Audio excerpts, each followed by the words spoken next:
नमस्कार दोस्तों, स्वागत है आपका एक बार फिर से पाई ब्लॉक एजुकेशन में। आज हम जानेंगे मैक्सिमा हाइपरपाई प्रोजेक्ट के बारे में, जो कि मिस्टर कोशासी के द्वारा अपने GitHub रिपोजिटरी में अपडेट किया गया है। तो चलिए आगे बढ़ते हैं। कभी सोचा है कि अगर एक क्रिप्टो करेंसी की कीमत हमेशा के लिए एक बहुत बड़ी अजीब सी संख्या पे तय कर दी जाए, मान लीजिए 314,159 यानी पाई के शुरुआती अंक, और इसकी रखवाली कोई इंसान या बैंक नहीं बल्कि एक आर्टिफिशियल इंटेलिजेंस करे। ये सुनने में किसी साइंस फिक्शन फिल्म की कहानी लगती है, लेकिन पाई नेटवर्क कम्युनिटी के अंदर चल रहा एक एक्सपेरिमेंटल प्रोजेक्ट हकीकत में यही करने का सपना देख रहा है। आज हम मैक्सिमा हाइपरपाई नाम के एक बड़े ही दिलचस्प और कह सकते हैं महत्वाकांक्षी प्रोजेक्ट को समझने की कोशिश करेंगे। हाँ, और शुरू करने से पहले ये साफ करना बहुत जरूरी है कि ये पाई नेटवर्क का कोई ऑफिशियल अपग्रेड नहीं है। बिल्कुल, ये कम्युनिटी के एक डेवलपर का बनाया हुआ एक ब्लूप्रिंट है। हमारी आज की सारी जानकारी इस प्रोजेक्ट के गिटहब पर मौजूद कोड और डॉक्यूमेंटेशन के विश्लेषण पर ही आधारित है। और हमारा मिशन ये पता लगाना है कि ये फ्यूचरिस्टिक आइडिया आखिर है क्या, ये कैसे काम करने की कल्पना करता है, और ये हमें पाई जैसी डिजिटल करेंसी के भविष्य के बारे में क्या सिखा सकता है। सही। तो मतलब हम एक कॉन्सेप्ट कार को देख रहे हैं, सड़क पर चलने वाली गाड़ी को नहीं। बिल्कुल, ये डेवलपर कोसासी का एक स्वतंत्र प्रयोग है जो बस एक सवाल पूछ रहा है। क्या हो अगर हम क्रिप्टो की दुनिया को बिल्कुल नए नियमों के साथ फिर से डिजाइन करें। तो चलिए इस क्या हो अगर वाली दुनिया में चलते हैं। इसका सबसे बड़ा और सबसे साहसिक दावा क्या है? इसका सबसे बड़ा दावा है पाई को एक स्टेबल कॉइन ओनली इकोसिस्टम में बदलना। Stable coin? लेकिन ज्यादातर लोग जब स्टेबल कॉइन सुनते हैं तो वो एक डॉलर या यूरो से जुड़ी करेंसी के बारे में सोचते हैं। सही, लेकिन यहाँ बात कुछ और ही है। ये प्रोजेक्ट 1 पाई की कीमत को हमेशा के लिए $314,159 पर हार्ड पैक करने की बात करता है। Hard peg? क्रिप्टो की दुनिया में ये शब्द बहुत वजन रखता है। मतलब इसे हासिल करना लगभग नामुमकिन माना जाता है। हाँ, इसका मतलब है कि कीमत को किसी बाहरी चीज से नहीं बल्कि कोड के एक सख्त न टूटने वाले नियम से बांध दिया गया है। ये तो एक बहुत ही साहसिक दावा है, खासकर तब जब कीमत बाजार से नहीं बल्कि पहले से ही तय कर दी गई है। यही इसकी सबसे क्रांतिकारी और कह सकते हैं विवादास्पद बात है। इस कीमत को बनाए रखने के लिए ये सिस्टम एक डिजिटल किला बनाने की कोशिश करता है। एक डिजिटल किला?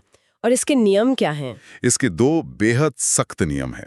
पहला नियम, सिर्फ वो पाई ही असली और वैध माना जाएगा जो नेटवर्क के अंदर माइनिंग से, रिवॉर्ड से या लोगों के बीच सीधे लेनदेन से आया हो। मतलब जो पाए किले के अंदर पैदा हुआ है बस वही शुद्ध है। बिल्कुल। और दूसरा नियम? वो तो शायद इस किले की सबसे ऊंची दीवार होगा। हाँ, दूसरा नियम ये है कि किसी भी बाहरी क्रिप्टो एक्सचेंज से खरीदा गया या उससे जुड़ा कोई भी पाई कॉइन, उसे क्या किया जाएगा? उसे अपने आप दूषित या कंटैमिनेटेड मानकर रिजेक्ट कर दिया जाएगा। अच्छा। इसका लक्ष्य एक पूरी तरह से आत्मनिर्भर बंद अर्थव्यवस्था बनाना है जो बाहरी दुनिया के बाजारों के उतार चढ़ाव से पूरी तरह सुरक्षित हो। इसे नेटवर्क के लिए एक AI गार्जियन या एक डिजिटल सेंट्रल बैंक की तरह सोच सकते हैं। हाँ, जिसका एकमात्र काम है स्थिर अर्थव्यवस्था की रक्षा करना है। तो सपना है एक ऐसा डिजिटल किला बनाने का जिसकी कीमत हमेशा स्थिर रहे। लेकिन सवाल यह है कि इस किले की दीवारें कैसे बनेंगी? इसके पहरेदार कौन होंगे? यहीं पर इसका असली आर्किटेक्चर सामने आता है। जैसा कि हमने इसके कोड में देखा, ये 2 मुख्य पाइथन फाइलों पर टिका है। एक तरह से इस सिस्टम का दिमाग और उसकी आंखें। बिल्कुल सही। जो पहली फाइल है main AI engine.py, वो इस सिस्टम का दिमाग है, सेंट्रल कमांड जो सारे बड़े फैसले लेता है। और इसके अंदर भी कुछ हिस्से होंगे? हाँ, इसके अंदर 3 बहुत ही दिलचस्प हिस्से हैं जो मिलकर सुरक्षा, बैंकिंग और मैनेजमेंट का काम करते हैं। ठीक है, तो इस AI दिमाग के 3 हिस्से हैं। चलिए पहले हिस्से से शुरू करते हैं। इसकी सुरक्षा की पहली परत क्या है? पहली परत का नाम है यूलर्स शील्ड। Euler's shield? ये तो किसी वीडियो गेम जैसा नाम लगता है। नाम तो ऐसा ही है, लेकिन इसका काम बहुत स्मार्ट है। ये गणित के एक मशहूर कांस्टेंट E, मतलब ऑयलर्स नंबर, का इस्तेमाल करता है। अच्छा, वो मैथ्स वाला E। हाँ, वही। जैसे पाई ज्यामिति के लिए जरूरी है, वैसे ही E ग्रोथ और कंपाउंडिंग के लिए जरूरी है। ये इस गणितीय स्थिरांक का इस्तेमाल करके हर कॉइन के लिए एक अनोखा डिजिटल फिंगरप्रिंट या हैश बनाता है। मतलब ये एक ऐसे गणितीय नियम का इस्तेमाल कर रहा है जो ब्रह्मांड की तरह ही स्थिर है, ताकि एक डिजिटल चीज को सुरक्षित किया जा सके। बिल्कुल, ये तो ऐसा है जैसे किसी तिजोरी पर ताला लगाने के लिए गुरुत्वाकर्षण के नियम का इस्तेमाल किया जा रहा हो। वाह। आइडिया यही है कि इंसानी भरोसे को गणित की सच्चाई से बदल दिया जाए। इसके अलावा ये शील्ड नेटवर्क पर आने वाले ट्रैफिक को भी देखता है, ताकि डीडोस जैसे हमलों का पता लगा सके। ये तो किले का पहला बॉडीगार्ड हो गया जो गणित के नियमों पर चलता है। सही पकड़ा। गणित को एक बॉडीगार्ड की तरह इस्तेमाल करना तो बहुत स्मार्ट है, लेकिन एक किले को सिर्फ सुरक्षा नहीं, एक अर्थव्यवस्था भी चाहिए होती है। लेन देन, लोन, क्या ये सिस्टम उसे भी संभालता है? यहीं पर इसका दूसरा हिस्सा काम आता है, जिसका नाम है autonomous banking engine. Autonomous banking engine? और यहाँ ये प्रोजेक्ट एक बहुत बड़ा सवाल पूछ रहा है। क्या हम बैंकिंग से इंसानी पूर्वाग्रह मतलब ह्यूमन बायस को पूरी तरह हटा सकते हैं? ये तो बहुत बड़ा सवाल है। तो ये एक एआई बैंकर है। ये किसी की शक्ल, बैकग्राउंड या जान पहचान नहीं देखता, सिर्फ डेटा देखता है। और ये बनाया कैसे गया है? क्योंकि एक एआई बैंकर बनाना कोई आसान काम तो नहीं होगा। इसे टेंसरफ्लो नाम के एक बहुत पॉपुलर एआई टूल किट से बनाया गया है। सोचिए, ये एआई बनाने के लिए एक लेगो बॉक्स जैसा है। ये एआई बोरोवर की रिस्क प्रोफाइल, मांगे गए पाई अमाउंट और दूसरे पैरामीटर्स का विश्लेषण करता है और फिर फैसला लेता है कि लोन देना है या नहीं। ये पाई इकोसिस्टम के लिए भविष्य की डीफाई का एक छोटा सा मॉडल है। लेकिन यहाँ एक सवाल उठता है, क्या एक एआई बिना इंसानी समझ के सच में रिस्क का सही अंदाजा लगा सकता है? मतलब अगर उसे सिखाने के लिए जो डेटा इस्तेमाल हुआ वो खुद ही किसी तरह से पक्षपाती हो, तो क्या एआई उसी पक्षपात को बड़े पैमाने पर लागू नहीं कर देगा? ये एक बहुत ही जरूरी और वैध चिंता है और एआई एथिक्स में इस पर बहुत बहस होती है। इस प्रोटोटाइप में इसका कोई सीधा जवाब नहीं है, पर यह उस चुनौती को जरूर दिखाता है जो ऐसे किसी भी सिस्टम को असल दुनिया में लागू करने से पहले हल करनी होगी। सही बात है। अब आते हैं इसके तीसरे और सबसे अहम हिस्से पर, जो इन सब को एक साथ चलाता है। हाँ, मेन कंट्रोलर वो क्या करता है? वो है मैक्सिमा ऑटोनोमस एआई। ये इस पूरे ऑपरेशन का डायरेक्टर है। जब भी कोई ट्रांजैक्शन नेटवर्क पर आता है तो ये उसे स्वीकार या अस्वीकार करने के लिए एक नहीं बल्कि 3 अलग-अलग एआई मॉडल्स का इस्तेमाल करता है। 3 एआई एक साथ? हाँ, ये तीनों मॉडल उस ट्रांजैक्शन पर वोट करते हैं और अगर बहुमत होता है तभी फैसला लिया जाता है। यही कंट्रोलर स्टेबल कॉइन के $314,159 वाले नियम को लागू करता है। ये तो एक तरह की एआई काउंसिल हो गई। सुनने में तो काफी सुरक्षित लगता है। लगता तो है, लेकिन क्या इसमें खतरा नहीं है? जैसा मैंने पहले पूछा, अगर तीनों एआई को एक ही तरह के गलत डेटा पर ट्रेन किया गया हो तो वो तो एक ही गलती को 3 बार दोहराएंगे। ये तो ग्रुप थिंक जैसा हो गया, बस एआई का। आपका सवाल बिल्कुल सही जगह पर है। ये मल्टी एजेंट सिस्टम की एक क्लासिक समस्या है। आदर्श रूप से इन तीनों एआईज को अलग-अलग डेटा सेट और अलग-अलग तरीकों से ट्रेन किया जाना चाहिए। पर इस प्रोटोटाइप के कोड में ये उतना स्पष्ट नहीं है। नहीं, उतना स्पष्ट नहीं है, लेकिन ये दिखाता है कि एक मजबूत एआई गवर्नेंस सिस्टम बनाना कितना जटिल है। अब सवाल ये उठता है कि ये एआई काउंसिल जिस जानकारी पर फैसला ले रही है, वो जानकारी आती कहां से है? यहीं पर सिस्टम की आंखें काम आती हैं। बिल्कुल। मतलब दूसरा मुख्य हिस्सा वॉलेटिलिटी डिटेक्टर .py, तो ये एक तरह का जासूस या चौकीदार है जो किले के गेट पर खड़ा है। बिल्कुल, एक बहुत ही चौकस चौकीदार जिसके पास कई हाईटेक गैजेट्स हैं। इसका इकलौता काम है नेटवर्क में आने वाले हर सिक्के की जांच करना। तो इस चौकीदार के पास कौन-कौन से टूल्स हैं? इसका पहला टूल है एक LSTM model, long short term memory. ये एक खास तरह का न्यूरल नेटवर्क है जो समय के साथ बदलते डेटा के पैटर्न को समझने में माहिर होता है। जैसे स्टॉक मार्केट का डेटा या मौसम का हाल? बिल्कुल। आसान भाषा में कहें तो ये पाई की कीमतों के पुराने डेटा को देखकर भविष्य के उतार चढ़ाव का अनुमान लगाता है। ये कीमतों के लिए एक तरह का मौसम पूर्वानुमान है। लेकिन मौसम के पूर्वानुमान तो अक्सर गलत भी होते हैं।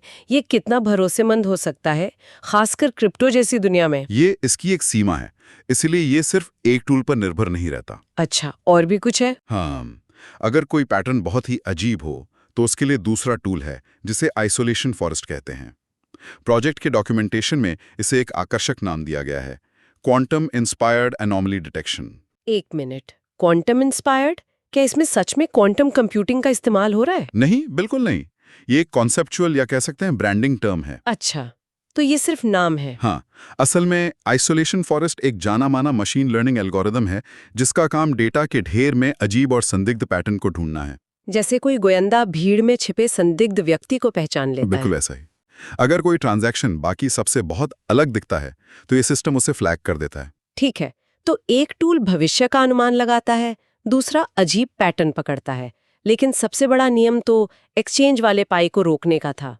उसे कैसे पकड़ा जाता है? उसके लिए तीसरा और सबसे सीधा टूल है एक्सचेंज एक्सपोजर चेक। ये सबसे पहले ट्रांजैक्शन के मेमो में एक्सचेंज ट्रेडिंग जैसे कीवर्ड्स खोजता है। लेकिन लोग तो चालाकी कर सकते हैं, कीवर्ड इस्तेमाल करने से बच सकते हैं, तो फिर? इसीलिए ये सिर्फ इतने पर ही नहीं रुकता।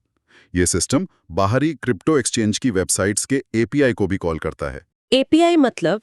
एपीआई एक तरह का दरवाजा होता है जिससे प्रोग्राम एक दूसरे से बात करते हैं। तो ये उन दरवाजों के जरिए चेक करता है कि क्या पाई कहीं पर भी 3,14,159 से अलग कीमत पर ट्रेड हो रहा है।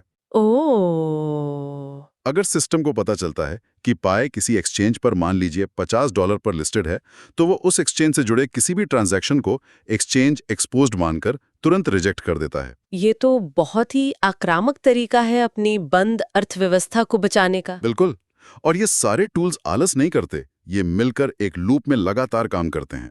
कोड के हिसाब से हर 30 सेकंड में यह सिस्टम पूरे नेटवर्क को स्कैन करता है। हर 30 सेकंड में? हाँ, जैसे ही कोई कॉइन अस्थिर, संदिग्ध या एक्सचेंज से जुड़ा हुआ पाया जाता है, उसे तुरंत कंटामिनेटेड यानी दूषित मानकर सिस्टम से बाहर का रास्ता दिखा दिया जाता है। तो इन सब का क्या मतलब है?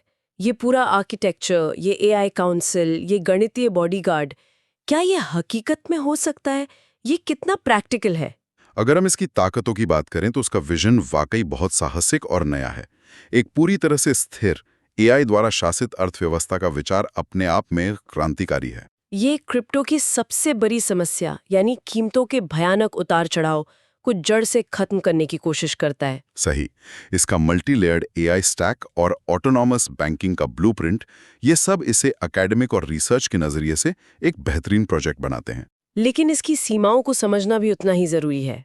जैसा कि हमने शुरू में कहा था, ये एक कॉन्सेप्ट कार है। हाँ, जब हमने कोड को देखा तो उसमें कई जगह प्लेस होल्डर और डेमो लॉजिक का इस्तेमाल हुआ है। उदाहरण के लिए वो ऑटोनॉमस बैंकिंग वाला एआई। हाँ, उसे ट्रेन करने के लिए कार्टपूल नाम के क्लासिक वीडियो गेम के एनवायरनमेंट का इस्तेमाल किया गया है। कार्टपूल, वो गेम जहां एक डंडे को गिरने से बचाना होता है। हाँ, वही। और एक वीडियो गेम के नियम और असली दुनिया के वित्तीय बाजार के नियम, इन दोनों में जमीन आसमान का फर्क है। मतलब ये दिखाता है कि सिस्टम अभी बहुत शुरुआती चरण में है। बिल्कुल। वित्तीय बाजार इंसानी भावनाओं, लालच, डर, इन सब से चलते हैं। एक गेम के नियम तय होते हैं। और वो क्वांटम जैसे शब्द, जैसा आपने बताया, ज्यादातर प्रतीकात्मक है। हाँ, वो प्रोजेक्ट की महत्वाकांक्षा को दिखाने के लिए इस्तेमाल किए गए ब्रांडिंग टर्म्स है, असली क्वांटम हार्डवेयर नहीं। और इन सब से बड़ी सच्चाई ये है कि असल दुनिया का पाई नेटवर्क फिलहाल इस तरह $3,14,159 की स्थिर कीमत पर काम नहीं करता है। ये कीमत कम्युनिटी की एक आकांक्षा है, एक मीम है, बाजार की हकीकत नहीं। तो इस प्रोजेक्ट को एक फ्यूचरिस्टिक रिसर्च प्रोटोटाइप या एक कॉन्सेप्ट लैब की तरह देखना ज्यादा सही है। बिल्कुल। ये क्या हो अगर वाली स्थिति को एक्सप्लोर कर रहा है।